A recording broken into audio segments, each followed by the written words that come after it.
டெல்லியில் பாஜக தலைவர்களை செங்கோட்டையன் சந்தித்து திரும்பிய பின்னரே அதிமுக பாஜக கூட்டணி அறிவிப்பு வெளியானது.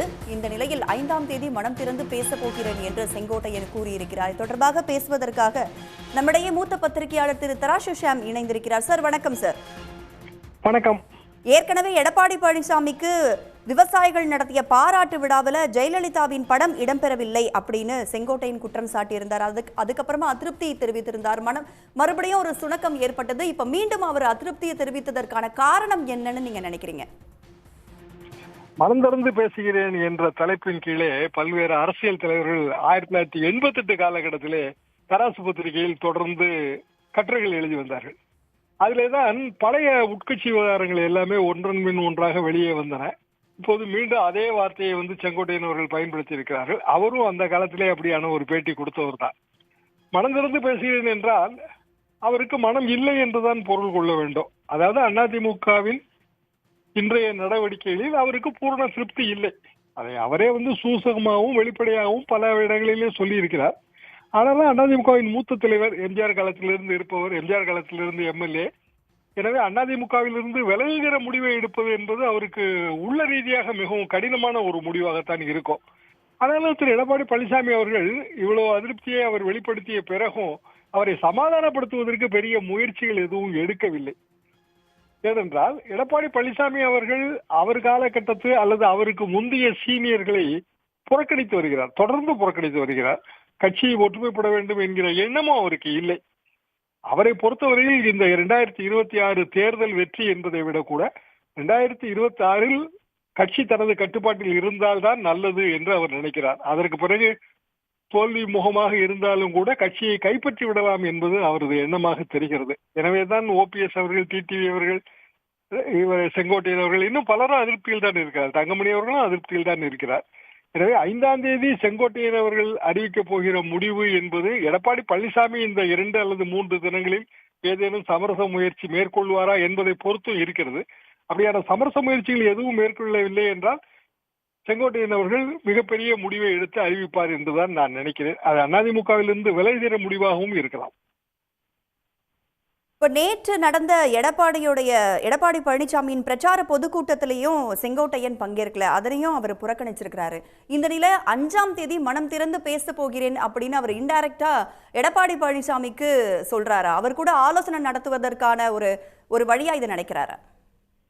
பொதுவாக மனம் திறந்து பேசுகிறேன் என்று எப்போது தலைவர்கள் சொல்கிறார்களோ அப்போதே மிகப்பெரிய அதிரடிகள் காத்திருக்கின்றன என்றுதான் அர்த்தம். கண்டிப்பாக எடப்பாடி பழனிசாமி அவர்களுக்கு பல மாதங்களாகவே இது தெரியும். செங்கோட்டையன் அவர்கள் அதிருப்தியில் இருக்கிறார் என்பது தெரியும், தங்கமணி அவர்கள் அதிருப்தியில் இருக்கிறார்கள் என்பது தெரியும். எல்லாமே பத்திரிகை செய்திகளாகவும் வெளிவந்து விட்டன, ஊடகங்களில் செய்திகளாகவும் வெளிவந்து விட்டன. அதிமுகவின் ஒற்றுமையை காப்பாற்ற வேண்டிய கடமை என்பது அந்த கட்சியின் பொதுச் செயலாளருக்கு தான் இருக்கிறது. பொதுவாகவே பழையவர்களை தக்க வைத்துக் கொள்ளுதல், புதியவர்களை சேர்த்துக் கொள்ளுதல், இதெல்லாம் ஒரு கட்சியின் அடிப்படையான விஷயம். புதிய ரத்தமும் பாய வேண்டும் கட்சிக்கு. அதே நேரத்தில் பழையவர்களும் நீங்காத வண்ணம் பார்த்து கொள்ள வேண்டும். அப்படியான விஷயம் திரு எடப்பாடி பழனிசாமி அவர்கள் அதிமுக அரசியலில் ஏதோ ஒரு காரணத்தினால் சரியான முறையிலே அந்த வியூகத்தை அவர் வகுக்கவில்லை என்பதுதான் உண்மை.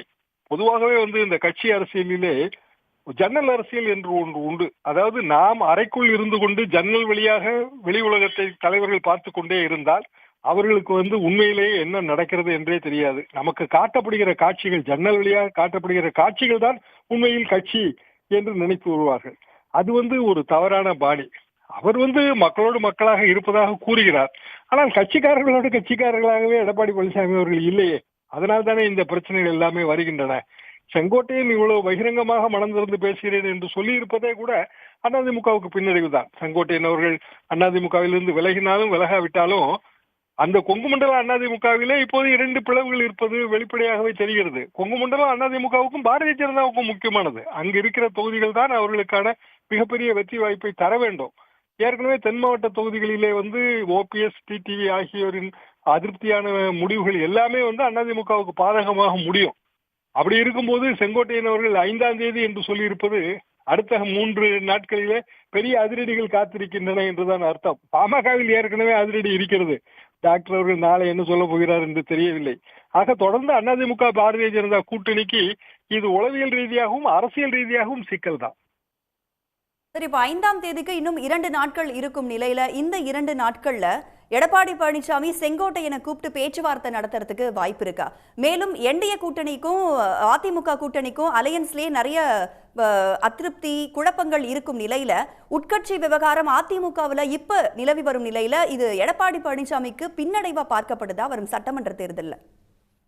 சட்டமன்ற தேர்தலில் நிச்சயமாக பின்னடைவை உருவாக்கும். பொதுவாகவே நமது சட்டமன்ற தேர்தல்கள் எல்லாமே ரொம்ப க்ளோஸ்லி ஃபாட் கான்டெஸ்ட் தான். போன 2016 எடுத்துக்கொண்டீர்கள் என்றால் வெறும் 1.5% டிஃபரன்ஸ் தான் திமுகவுக்கும் அதிமுகவுக்கும் இடையில். இப்போது சமீப காலத்திலே 4-5% தான் வித்தியாசம் வரும். அதாவது முதல் கட்சிக்கும் 2வது கட்சிக்கும் இடையே. எனவே தொகுதியில இருக்கிற 5000 ஓட்டு கூட ரொம்ப ரொம்ப முக்கியமானது. அதுல 40 தொகுதிகள் முடிவாகின்றன 5000 ஓட்டுக்கு கீழே. எனவே யாராவது ஒரு தலைவர் மனசோர்வு அடைந்து சரியான முறையிலே களப்பணி ஆற்றாவிட்டாலும் கூட அது தோல்வி பாதைக்கு தான் இட்டு செல்லும். இது அனைவருக்கும் தெரிந்த ஒரு விஷயம் தான். எடப்பாடி பழனிசாமி ரொம்ப சீனியர் பொலிட்டிஷியன், அவருக்கு இதெல்லாம் தெரியாமல் இருக்காது. அப்படி இருந்தாலும் ஏன் இந்த அதிருப்தியை அவர் வளர விடுகிறார் என்பதுதான் இதுல கேள்வி.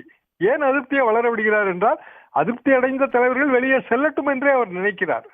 அப்படி நினைக்கும் போதுதான் இந்த நிலைப்பாடை எடுக்க முடியும். அதிமுக பாரதிய ஜனதா கூட்டணி இப்போது இருக்கிற நிலைமையில் எத்தனை இடங்களை வென்றாலும் பாரதிய ஜனதாவுக்கு பெரிய வாய்ப்புகள் இல்லை. அதிமுகவுக்கு வாய்ப்பு இருக்கிறது. அது 40-50 தொகுதிகளிலே இன்றைக்கே நன்றாக வாய்ப்பு தெரிகிறது. ஆனால் அதற்கும் கூட இப்போது ஆபத்து வந்து விடுமோ என்பதுதான் அச்சம். காரணம், இந்த அதிருப்தி எல்லாம் இப்போது புதிதாக வெளிப்படுவது கொங்கு மண்டலத்தில். ஏற்கனவே தென் மாவட்டங்களில் இருக்க அதிருப்தி அது கிட்டத்தட்ட 1.5-2 வருடமாக அந்த அதிருப்தி இருக்கிறது. தலைவர்கள் விலகி இருக்கிறார்கள். கொங்கு மண்டலத்திலே அதிருப்தி ஏற்படும் என்பது இதுவரைக்கும் யாருமே கணக்கிலே கொள்ளாத விஷயம். அதுபோக கொங்கு மண்டலத்திலே மிகப்பெரிய ஒரு சப்போர்ட்டிங் ஃபேக்டராக இருக்கிற பாமக எவ்வளவுக்கு எவ்வளவு அதிருப்தி அடைகிறதோ அல்லது போட்டி வேட்பாளர்கள் நிறுத்துகிறார்களோ அல்லது அன்புமணி பாமக ராமதாஸ் பாமக என்று பிளவுபட்டாலோ எடப்பாடியில் ஜெயிப்பதை மிகவும் கடினமாகிவிடும். கிட்டத்தட்ட சேலத்திலிருந்து தொடங்கி கிருஷ்ணகிரி வரைக்குமான மாவட்டங்களிலே அது பெரிய பாதிப்பை உண்டு பண்ணும். பாமக நிலைமை இப்படி இருக்கும்போது அதிமுக உட்கட்சி விவகாரத்திலே எடப்பாடி பழனிசாமி அவர்கள் கவனம் செலுத்த வேண்டும். ஆனால் அவர் கவனம் செலுத்த தவறுகிறார். அதிமுகவுக்கு பெரிய பின்னடைவு. நன்றி சார், இணைப்பில் உங்களுடைய கருத்துக்களை எங்களுடன் பகிர்ந்து கொண்டமைக்கு. உடனுக்குடன் செய்திகளை தெரிந்து கொள்ள சன் நியூஸ் பெல் ஐகானை கிளிக் பண்ணுங்க.